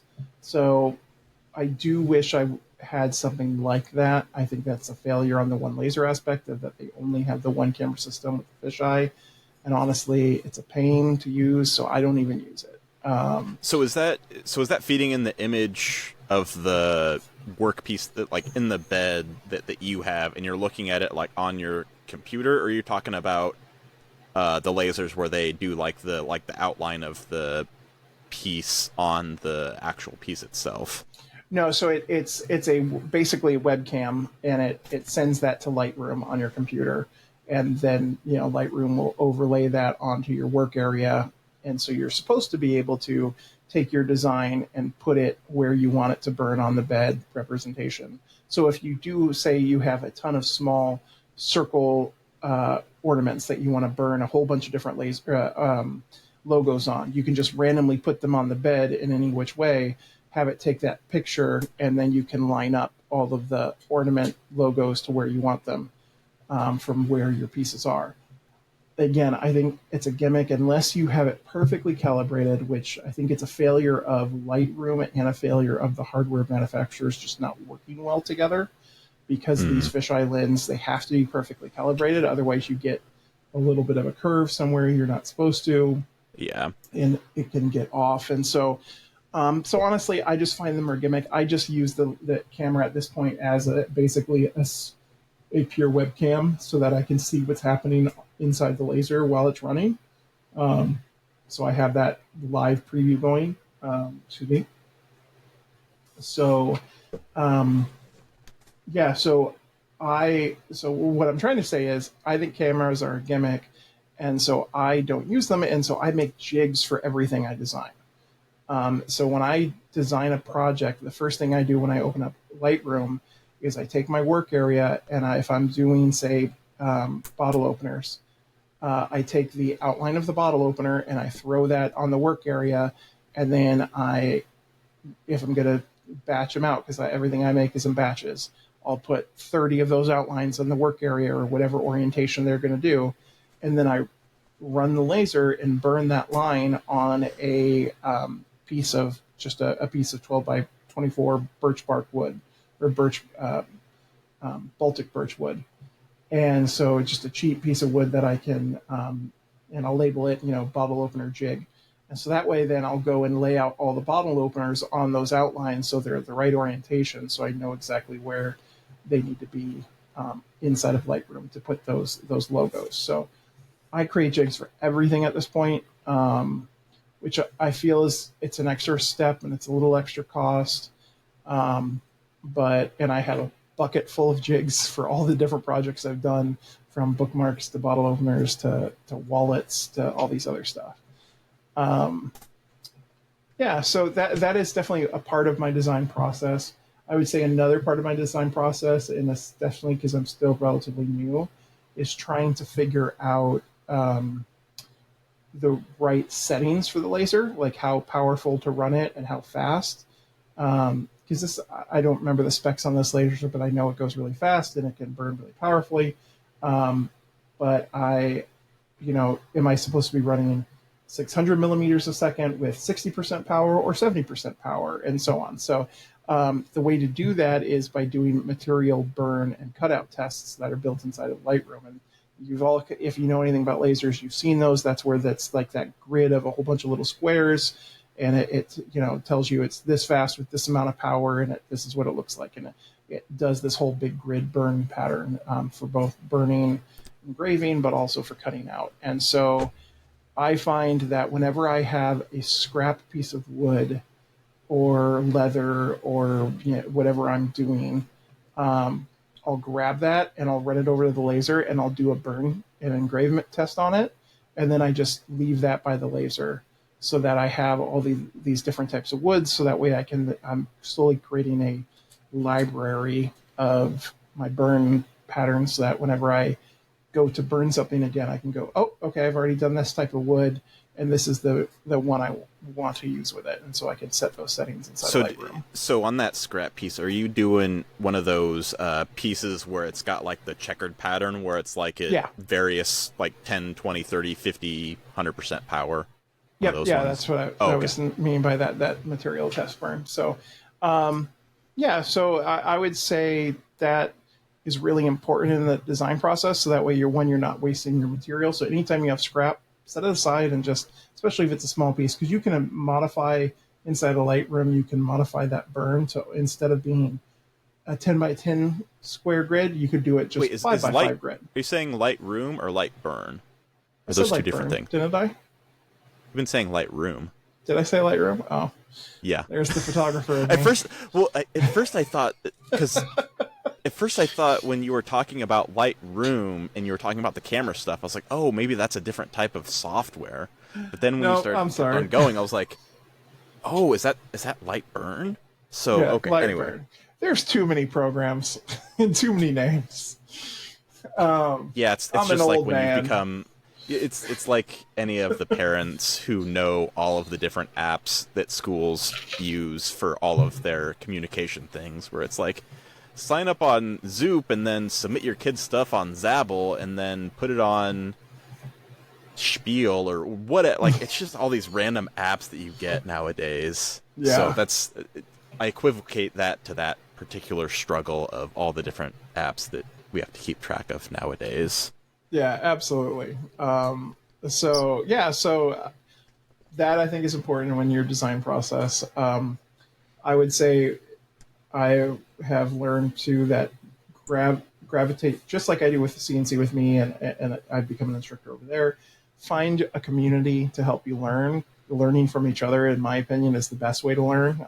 It's so easy because it's not like we're all doing this for the first time. Somebody else has gone through the struggle once before. So learn from each other and those mistakes. And if that's YouTube University, or just find a community and ask for help. Don't be afraid to ask for help. Because I had the same issue with my lasers of like asking other people other stuff. Like the one group that I had is just like a Facebook group that I asked, and then I did join the Lightburn forum. I haven't really used anything on it yet because you kind of go through that initial stage where they want to make sure that you're not a bot and you only get so many permissions. So I haven't done a whole lot there yet. Yeah. I'm in a Facebook group, Lasers for Beginners, and then I'm in the One Laser community group as well. And so there's there's a group for everything out there, so it's easy to find, right? Mm-hmm. And then I would also say, and this kind of is shifting topics a little bit into designing, is what you're designing. Because is everything that you design from the ground up yours, or are you having some people like design something for you, and they're like, okay, I just paid you for that design, and then you laser it. Yeah, so for the most part, I design everything I make. However, there are times where either I'm too busy or don't have time, or I just need the inspiration because, I can't think of everything. So I'll search for something and I'll find SVGs with a print license on Etsy. And so I'll buy the design from a designer on Etsy and then use that. And that kind of goes into this next section I was going to talk about, which is copyright infringement and being careful on what you're designing. Because lasers, specifically now that they're so readily available to everybody, you can burn anything on them. You can do all these different things. And for example, the Goonies. I do a lot of Goonies stuff on the coast.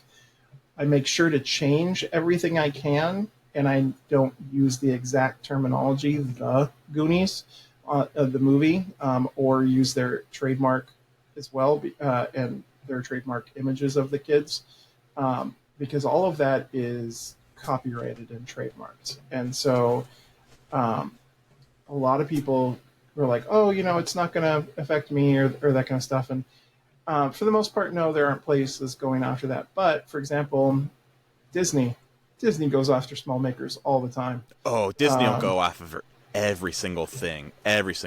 Exactly. Colleges go after makers a lot, especially for the sports teams. So be careful when you're, if you decide to do an Oregon Ducks logo or a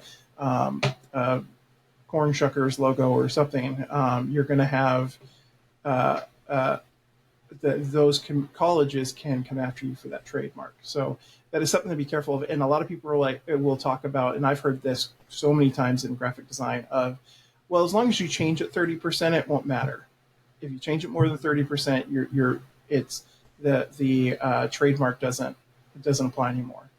That is a myth and is completely bogus. And so if you've heard that rule before where it's like, no, just change it 30%, you'll avoid any copyright infringement. Complete myth. Trademarks are on the original work and the intent of the work. And so the creating or using a character or image is trademarked in that location. Now, what gets gray is if you change or transform the original work into something new with a different or new purpose, it may be considered in fair use. However, that's an extremely complex legal issue, and so just be careful out there. Don't listen to me. Don't listen to Alex. Don't listen to anybody on your legal advice.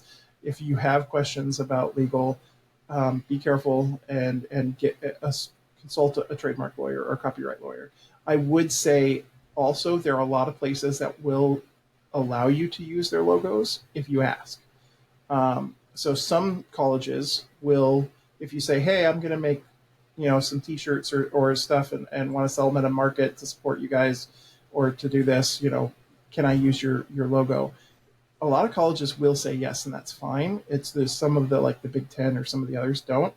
I just recently learned the casino, I had somebody come up to me and ask, hey, why aren't you selling any of the Cowlitz, which is the tribe, branded things? And I was like, well, for one, cultural appropriation. I'm not part of the tribe. I don't want to, do that. Plus, it's their own thing. And she's like, well, no, we allow people and makers to use our logos and our stuff all the time. You just have to apply, and there's no fee or anything. You just have to apply, and they approve it. So it's like, well, that's good to know.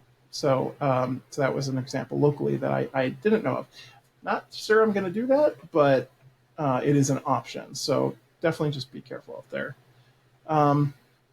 So for me, that's been 90% of what I think about when I'm designing. It's just that the making a jig for it, making sure my material burned and everything is scrapped right. If I get stuck, asking for help, and then just being really careful about copyright stuff. But what do you do when you design? Or what do you work on? So I'm even more fresh to lasering. So I don't have a whole lot of hours behind it, but it has a lot of shared pieces to other things that you make, because as you alluded to, you said, like, test pieces and things, like making sure that, like, on engraving versus, like, actually cutting something out, knowing what your settings for that particular machine actually work for those particular things and those different types of materials. Because, I mean, like we talked earlier about, like, the guy who had the CNC Emmett that was doing more of, like, acrylic stuff, and not necessarily doing, like, a whole lot of wood. Like, it, you know, it depends on the type of material that you're in, because you can do a lot of stuff with, you know, acrylic and never touch wood, or you could be primarily focused around wood pieces. You know, there's a lot of different materials that you can work with, and of course, testing how those actually look. Because I think even acrylic, I want to say there's like 2 different ways that they manufacture acrylic, and even that affects the quality of what the laser engraving looks like, and like the quality of the material as well. Because sometimes you get something that's like, I can't remember if like one of them was extruded and the other one was just like filled into a mold of some kind. I forget, but I know that there's 2 different ways that acrylic are manufactured. So knowing your material is good, and like you said, testing on that is part of it. And then the other thing too is knowing that you don't have to necessarily only think of stuff in 2-dimensional space with lasers. Now, you can do a lot of stuff in 2-dimensional space, but you can also make 3-dimensional objects. Like, people will make caddies and like carrying things or storage things out of laser pieces all the time, because they figured out how to laser you know, plywood or other materials so that you can get a bend in that material. Because you can do kind of like a zigzag, kind of like spring-looking thing to get a nice bend out of some plywood. I actually saw Lindsay at Woodbrain. She actually lasered a bunch of pieces to make a longboard for surfing. Yeah, I saw that. So she, like, you can kind of think of it in terms of, if you've ever seen those kits for like dinosaur bones and other things that people will make, where you're thinking of a 3-dimensional object in terms of like slices and cross sections. Yep. And you don't necessarily recently just saw at a market a wooden purse that somebody had made, and the flap, like you said, was that zigzag, and then so it would flap open and close. But it was all wood made on the laser, which was super neat. Yeah, so there's a lot of stuff that you can do beyond that, but it doesn't mean that you have to. Like, if you're just, like, as of right now, for myself, my usage, especially for the type of laser it is mostly, at this point, just doing engravings, not necessarily cutting.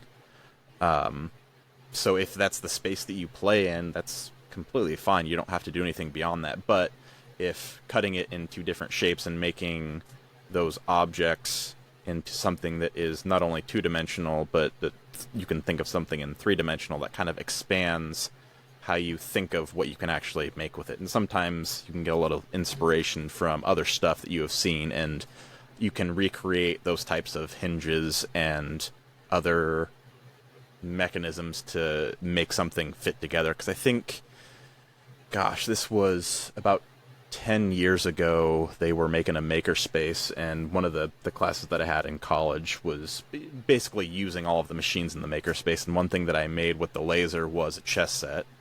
And what I did was I lasered the chess set, and I made this like rectangular cutout, and then I laser cut out all of the chess pieces, so then you could move all of the chess pieces into that slot and move them throughout the entirety of the board. So, you know, you can think of different ways to use that to make different things.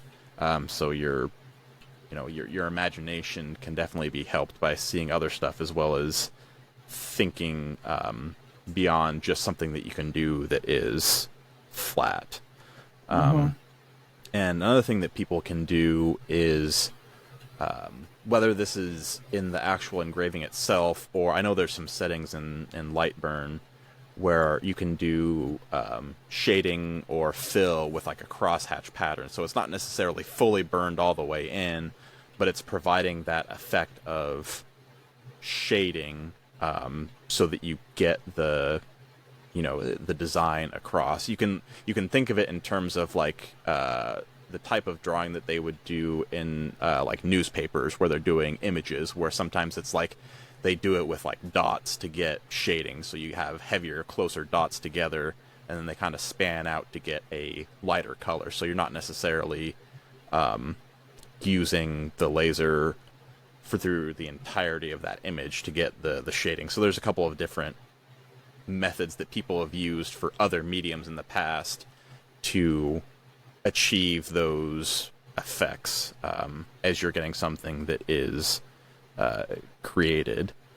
And of course, Lightburn is pretty synonymous with using a laser, because it's pretty much the big guy in the room. I don't even know of any other software, but I know that they have a lot of tutorials both on YouTube. They've got Instagram Reels and other stuff that you can find different settings. So that's where I went first when I was kind of troubleshooting some of my stuff. And then I found out some of the other things that I had to do within that was specific to my particular laser in order to accomplish what I needed. So there's a lot of support there on things that you can do, and of course they want to show you different stuff that you can do with their software so that you can get the most out of it.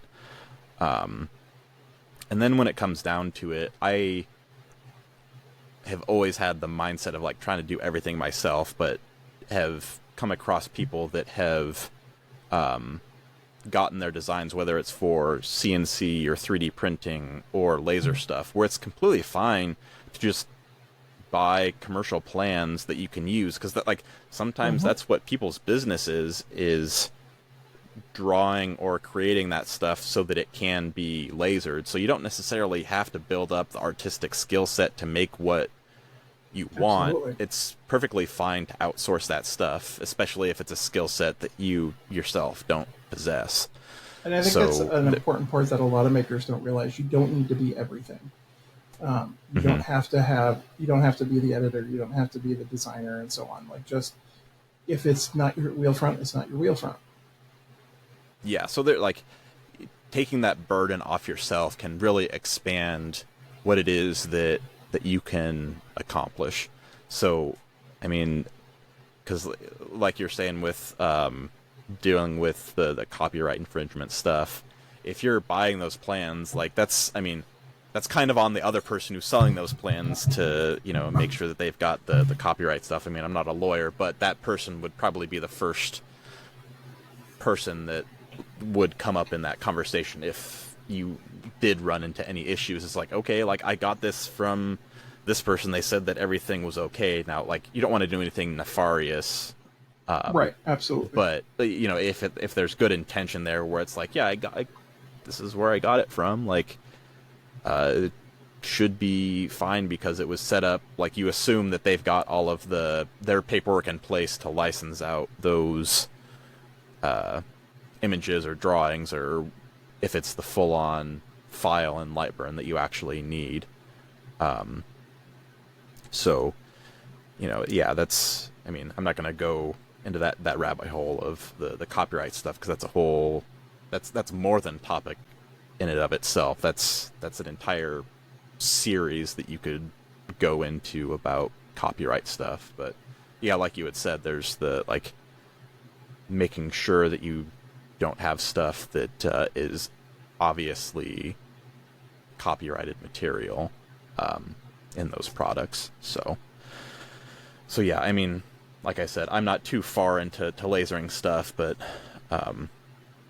that's what I've come across in the amount of time that I have done some laser stuff. I've done a little bit in the past here and there, and a little bit more recently, so I will definitely be learning more as time goes on.